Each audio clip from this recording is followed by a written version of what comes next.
अस्सलाम वालेकुम नाज़रीन, मैं हूं आसिम खान और आप देख रहे हैं BBN चैनल। आइए देखते हैं आज की टॉप 10 न्यूज़। गाज़ा सिटी में लोग मिलकर सड़कों और गलियों से मलबा साफ करने की वॉलंटियर मुहिम चला रहे हैं ताकि तबाही के बाद शहर को दोबारा जिंदा किया जा सके। म्यूनसिपैलिटी और NGOs के साथ मिलकर ये ड्राइव चल रही है जिसमें लोग सफाई, मलबा उठाना और दरख्त लगाने जैसे काम कर रहे हैं। मेयर याहिया अल सर्राज का कहना है कि ये मुहिम दुनिया को दिखाती है कि फ़लस्तीनी अपनी ज़मीन पर रहकर ही शहर को फिर से ज़िंदा करेंगे, और वॉलंटियर्स का भी कहना है कि वो अपने हाथों से शहर को वापस ज़िंदा देखना चाहते हैं।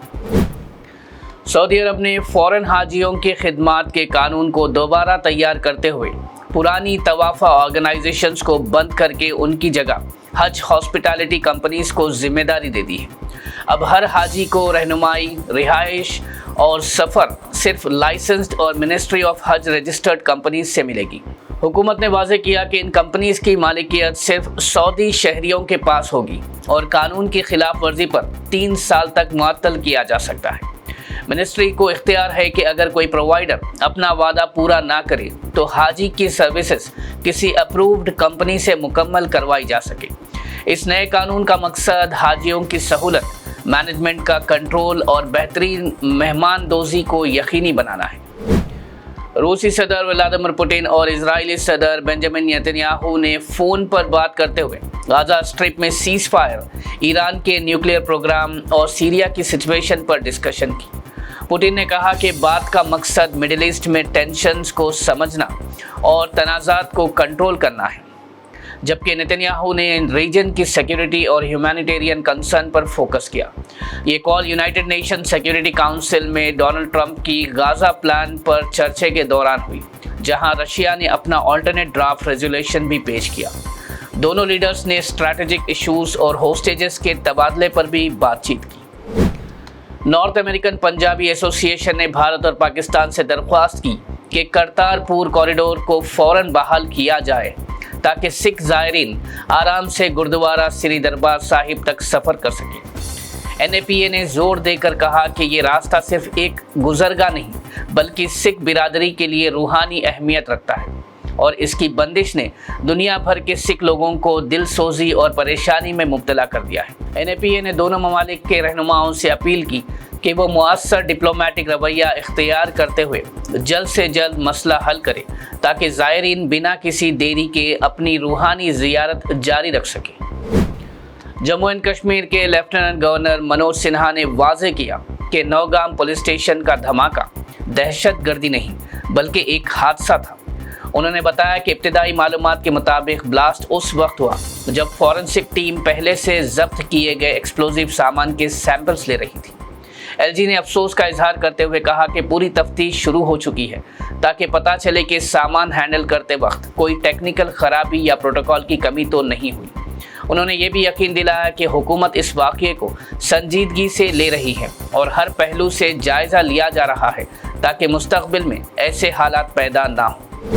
AIMIM party chief Asaduddin Owaisi ने मीडिया से बात करते हुए कहा कि वो अपनी पार्टी को आगे लेकर चलने के लिए पुरअज़्म है। असद अवैसी ने कहा कि ये सियासत है और सियासत में सिर्फ इंतज़ार नहीं होता, एक्शन लेना पड़ता है, और वो किसी के इंतज़ार में बैठ नहीं सकते।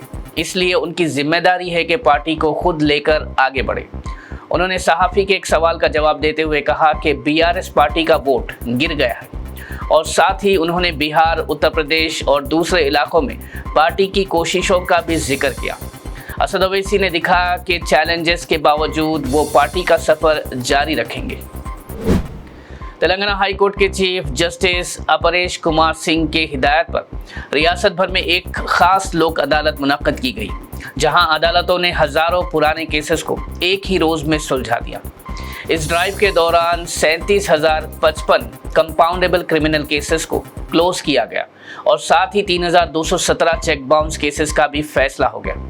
लोक अदालत ने इसके अलावा domestic violence, maintenance, private complaints, civil disputes और एक्सीडेंट क्लेम्स जैसी 1,899 दूसरी एप्लीकेशंस को भी निपटा दिया। पूरी मुहिम में 48,705 रेफर्ड केसेस और 42,063 दूसरे पेंडिंग मैटर्स को सुलह के जरिए सेटल कर दिया गया। जिससे कोर्ट पर पड़े बोझ को कम करने में मदद मिली। जुबली हिल्स बाई इलेक्शन के दौरान टेम्परेरी सस्पेंड किया गया प्रजावाणी प्रोग्राम अब फिर से शुरू हो रहा है। जीएचएमसी ने ऐलान किया कि प्रजावाणी प्रोग्राम 17 नवंबर यानी कल से लोग अपनी सिविक कंप्लेंट्स डायरेक्टली ऑफिशियल्स को सबमिट कर सकें। ये प्रोग्राम हर मंडे होता है और इसमें sanitation, road maintenance, water supply, street lighting और लोकल इंफ्रास्ट्रक्चर से मुतालिक मसाइल डिस्कस किए जाते हैं।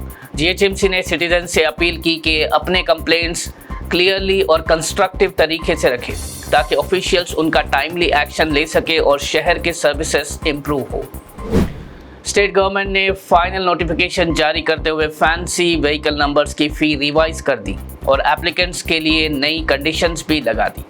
इस नोटिफिकेशन के बाद व्हीकल ओनर्स को अब सिर्फ ऑनलाइन ही सुबह 8 बजे से 1 बजे तक अपना स्पेशल नंबर रिजर्व करने की इजाज़त है और अगर एक नंबर के लिए ज़्यादा लोग अप्लाई करें तो 2 से 4 बजे तक ऑनलाइन ऑक्शन होगा जिसमें हाईएस्ट बिडर को नंबर मिलेगा।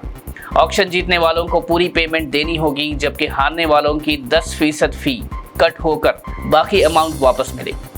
रिजर्व किए गए नंबर को 15 दिन के अंदर गाड़ी के साथ रजिस्टर करना ज़रूरी होगा वरना रिजर्वेशन कैंसिल हो जाएगा। नई फ़ी के मुताबिक प्रीमियम नंबर्स जैसे 9999 पर 1.5 लाख, नंबर 1 और 9 पर 1 लाख और बाकी फैंसी नंबर्स पर 20,000 से 50,000 तक चार्ज रखा गया है, जबकि सिंपल नंबर्स के लिए 4 व्हीलर पर 6,000 और 2 व्हीलर पर 3,000 रखा गया है। तेलंगाना हुकूमत ने अवाम को वार्निंग दी कि रियासत में शदीद सर्दी की लहर है और हैदराबाद में लोग कड़कड़ाती ठंड महसूस कर रहे हैं। मेट्रोलॉजिकल डिपार्टमेंट के मुताबिक रात का दर्जे हरारत कई इलाकों में 6 से 8 डिग्री सेल्सियस तक गिर गया है। हैदराबाद में कम से कम दर्जे हरारत 8.8 डिग्री सेल्सियस रिकॉर्ड हुआ है, जबकि आदिलाबाद और निज़ामाबाद जैसे इलाकों में और ज़्यादा ठंड महसूस की जा रही है। मेट्रोलॉजिकल डिपार्टमेंट के मुताबिक अगले 2 दिन और रातें ठंड की शिद्दत सबसे ज़्यादा होगी। हुकूमत ने अवाम से अपील की कि बच्चों, बुज़ुर्गों और कमज़ोर लोगों का ख़ास ख्याल रखें और एहतियाती तदाबीर इख्तियार करें। नाज़रीन, ये थी आज की टॉप 10 न्यूज़। देखते रहिए BBN चैनल। मुझे दीजिए इजाज़त। अल्लाह हाफ़िज़।